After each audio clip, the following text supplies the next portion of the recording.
Welcome back to WagerTalk.com. I'm Marco D'Angelo, joined in studio with Bryan Leonard and Preston, the Sports Cheetah. Guys, we got a big one in the Big Ten. We've got Maryland traveling on Sunday to play Wisconsin.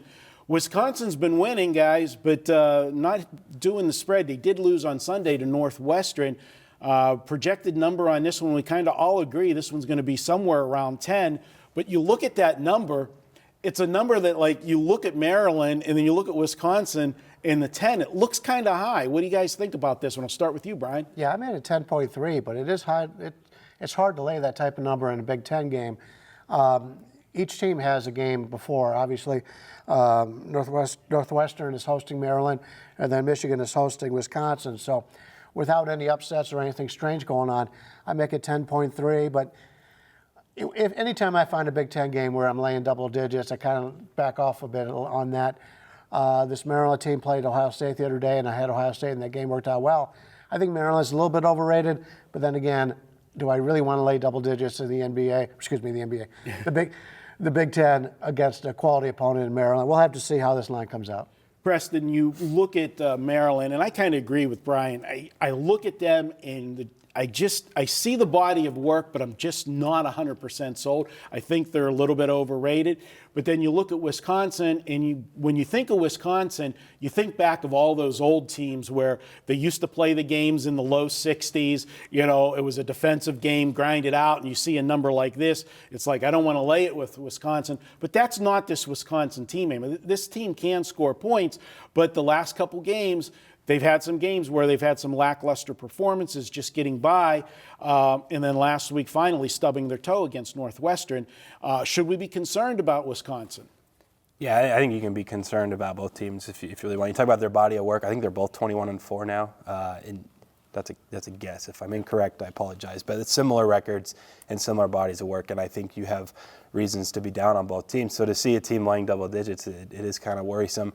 Wisconsin more so than Maryland for me, I guess. I watched that Nebraska game because I have a Nebraska future, I bet, at like 2,000 to 1, like a month and a half ago.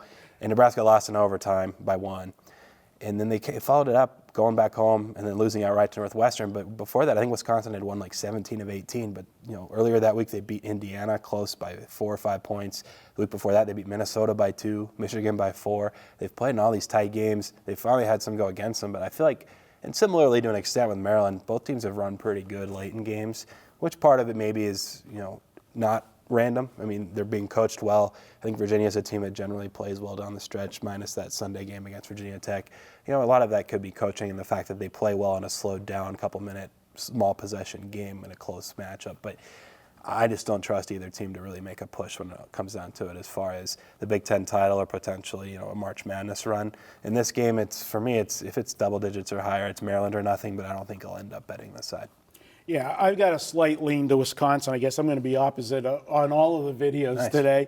I look at this one, and I think that when you had a team like Wisconsin, and I'm a little higher on Wisconsin than I am on Maryland. I actually, on our radio show, SB Nation Radio, earlier this year, I gave Wisconsin as a futures bet, and I still like them. I don't think the Big Ten overall is that dominant, but I think they're going to come out of the Big Ten as the champion. But I look at them, and maybe, you know, a little lackadaisical play the last couple games. That loss might be just what this team needs heading into March to get that wake-up call. You know, as you said, they had won 17 out of 18. So I look for a good game out of them. We'll see. I wish we didn't have the game at Michigan before this one, because that'll give us an indication on what's going on here. I'm glad you brought that up. One extra thing, Maryland plays tonight against Northwestern, and Michigan, Wisconsin's tomorrow. So Maryland has an extra day before the Saturday match. Absolutely. Or Sunday. That is a benefit for them. But I'm hoping that the line comes out under 10 because of the recent games by Wisconsin, and I think there's value there. I'll go ahead and take Wisconsin. If I can lay 10 or less, I'll be on Wisconsin. If it comes, 11, I'll probably be a no play. We should all make a bet against you for lunch next week. If you're against all of us on 3 games, or someone here on the video. So if you go 1 and 2, or 2 and 1, or 3 and 1, all right, 3. There we go. Well, we got 4 games. I think I was opposite. Oh, you're on 4, huh? Yeah. I was only. I'm here on the video. I'm here on all of them, so I got everything against us all week. That's me. All right. Well, we'll see how that works out next week with that. And guys, don't forget, Save $10 this week at Wager Talk. You can pick out the weekend all access for $59. Take $10 more off of that with the coupon code ZAGS and the number 10. That's ZAGS and the number 10. You can use it on a daily package as well. Save yourself $10 at Wager Talk. It's our way of saying thank you for watching the videos, putting up with us, guys. We'll be back with more here at wagertalk.com.